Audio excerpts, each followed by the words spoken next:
જય શ્રી કૃષ્ણ, જય માતાજી। તો આજે આપણે એકદમ હેલ્ધી એવી રેસીપી લઈ અને આવ્યા છીએ। આજે આપણે મસ્ત મજાનો ખાટો, મીઠો, તીખો, નમકીન એવો આપણે ચેવડો બનાવવાનો છે અને એમાં આપણે એટલી બધી સરસ વસ્તુ નાખી છે કે એ બાને તમારે બધા અલગ અલગ પ્રોટીન, વિટામિન, મિનરલ્સ બધું મળી રહેશે અને તમને ખાવામાં પણ એટલો જ ચટપટો લાગશે।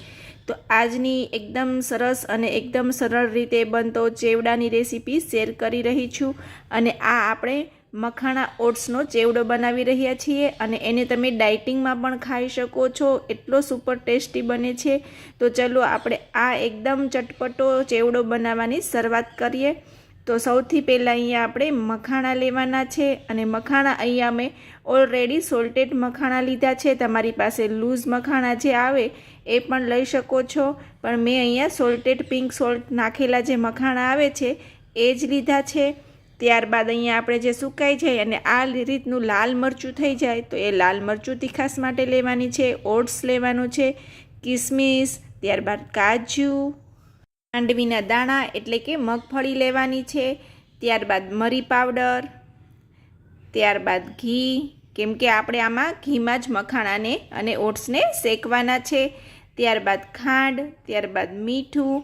જો તમે ડાયટિંગ કરતા હોય તો તમારે ખાંડને સ્કીપ કરવાની છે, પણ અત્યારે જનરલી આપણે એમ જ ચટપટો આપણે આ ચેવડો બનાવી રહ્યા છીએ, ડાયટિંગ માટેનો હોય તો તમારે એને સ્કીપ કરવાની રહેશે। તો સૌ પ્રથમ પહેલાં અહીંયા એક મોટી કડાઈ એટલે કે ઊંડું અને મોટું હોય એવું વાસણ લેવાનું છે, કેમ કે આમાં જ આપણે બધો ચેવડો મિક્સ કરવાનો છે એટલે। તો અહીંયા આપણે ઘી ગરમ કરીએ અને એમાં આપણે કાજુને તળી લેવાના છે અને જો તમે ડાયટિંગ માટે બનાવતા હોય તો ખૂબ જ ઓછા ઘીમાં તમારે એને બનાવવાના છે।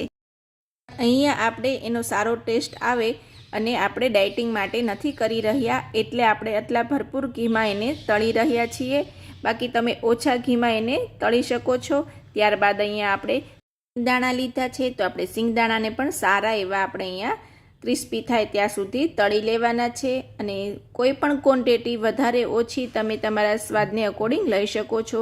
જેમ કે સિંગદાણા વધારે લેવા હોય તો એ લઈ શકો છો, કાજુ લેવા હોય તો એ વધારે ક્વોન્ટિટી કોઈ પણ વસ્તુની આગળ પાછળ કરી શકો છો, પણ વધારે તમારે અહીંયા ઓટ્સ અને મખાણાને આગળ લેવાના છે, બાકી બીજી કોઈ પણ ક્વોન્ટિટી વધારે ઓછી તમે તમારા ટેસ્ટને અકોર્ડિંગ કરી શકો છો।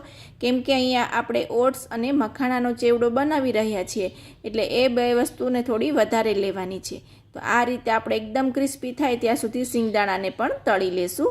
ત્યારબાદ એમાં હવે આપણે દ્રાક્ષ એડ કરશું અને દ્રાક્ષને પણ આ ઘી સાથે સારી એવી ફ્રાય કરી લેશું એટલે કે સરસ એવી તળી લેશું અને જેમ જેમ દ્રાક્ષ તળાશે એમ એમ તમને ખ્યાલ આવી જશે દ્રાક્ષ છે એ ફૂલવા લાગશે અને ઘીમાં જે તળાયેલી દ્રાક્ષ છે ને એનો ખૂબ જ સરસ ટેસ્ટ આવે છે।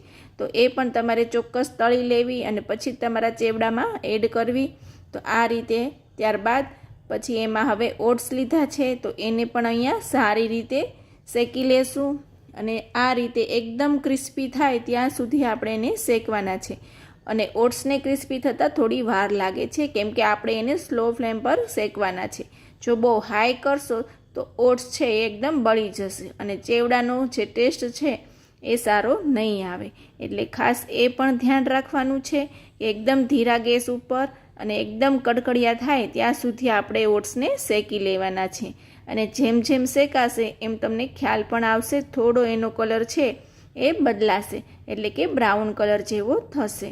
તો એ રીતે અહીંયા ધીરા ગેસ ઉપર સરસ એને શેકાવા દઈએ કેમ કે જે બધી વસ્તુ આપણે લીધી છે એકદમ ક્રિસ્પી થશે તો જ ચેવડો ખાવાની મજા આવશે અને તમને બધાને ખ્યાલ જ છે કે ચેવડો જેટલો કડકડિયો એટલે કે જેટલો ક્રિસ્પી હોય ને એટલી જ ખાવાની મજા એની કંઈક અલગ હોય છે।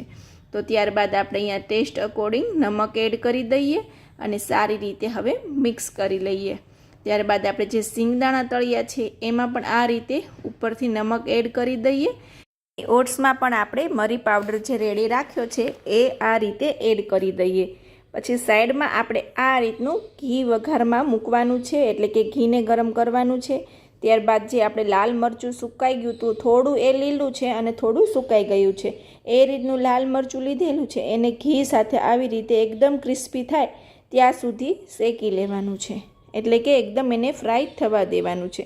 જે બધી એની તીખાશ છે એ ઘી સાથે આવી જાય અને મરચું છે એકદમ ક્રિસ્પી થઈ જાય ત્યાં સુધી આપણે એને થવા દેવાનું છે. તો અહીંયા આપણા મરચાં એકદમ સરસ તળાઈ ગયા છે. તો હવે એમાં આપણે લીમડાના પાન એડ કરશું. અને ઓલરેડી મારી પાસે અહીંયા સુકાયેલો લીમડો છે એટલે મેં એનો ઉપયોગ કર્યો છે. જો તમારી પાસે લીલો લીમડો હોય તો એને તમારે થોડી વાર મારે તળાવવા દેવાનો છે, જેથી કરી અને એ ક્રિસ્પી થઈ જાય અને બધો પાણીનો ભાગ છે એ બળી જાય. તો તમારો ચેવડો છે એ ક્રિસ્પી રહેશે અને લાંબા સમય સુધી સારો પણ રહેશે. એટલે આ પ્રોસેસ કરવી ખાસ જરૂરી છે. જેમ કે મરચાંની જે ભીનાશ છે અને લીમડામાં પણ થોડું ઘણું પાણીનો ભાગ રહેલો હોય છે, એ બધું બળી જાય અને એકદમ ક્રિસ્પી થઈ જાય ત્યાં સુધી રાખવાનું છે. પછી એ વઘાર આપણે આ ઓટ્સ છે એમાં લઈ લેવાનું છે. ત્યારબાદ અહીંયા આપણે જે સિંગ છે, કાજુ છે એને પણ લઈ લેવાના છે. અને ત્યારબાદ અહીંયા આપણે મખાણા છે એ એક બાઉલ જેવા લીધા છે. તો એ પણ અહીંયા લઈ લઈએ અને બધી વસ્તુને સારી રીતે મિક્સ કરી લઈએ.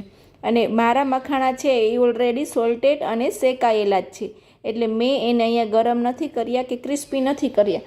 પણ જો તમે લૂઝ કે છૂટા મખાણા લીધા હોય તો આપણે જે રીતે કાજુ છે, ત્યારબાદ ઓટ્સ છે એ ઘીમાં શેક્યા એવી જ રીતે તમારે મખાણાને પહેલાં ઘીમાં શેકી લેવાના છે. ત્યારબાદ જ આપણે આ ચેવડામાં મિક્સ કરવાના છે. પણ ઓલરેડી મારે અહીંયા એકદમ ક્રિસ્પી એવા છે એટલે મેં એને શેક્યા નથી. તો આ રીતે બધી વસ્તુને સરસ રીતે મિક્સ કરી દઈશું. અને આપણે જે છે ખાંડ એડ કરવી છે એટલે થોડી વાર માટે આપણે અહીંયા ચેવડાને ઠંડો થવા દઈશું. ઠંડો થાય પછી ઉપરથી આપણે ખાંડ એડ કરશું. પણ જો તમે ડાયટિંગ માટે કરતા હોય તો અહીંયા તમારે ખાંડ એટલે કે જે આપણે સુગર પાવડર છે એને સ્કીપ કરવાનો છે. તો અહીંયા મેં દળેલી ખાંડ લીધી છે અને એને આ રીતે ઉપરથી હવે એડ કરી દઈશું. તો અહીંયા આપણો ચેવડો એકદમ સરસ બની અને રેડી છે.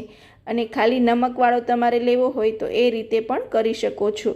તો અહીંયા મેં બે ભાગ કર્યા છે કે એક નમકવાળો છે ઓનલી એટલે કે ડાયટિંગ માટેનો, અને એક આવી રીતે સુગરવાળો છે.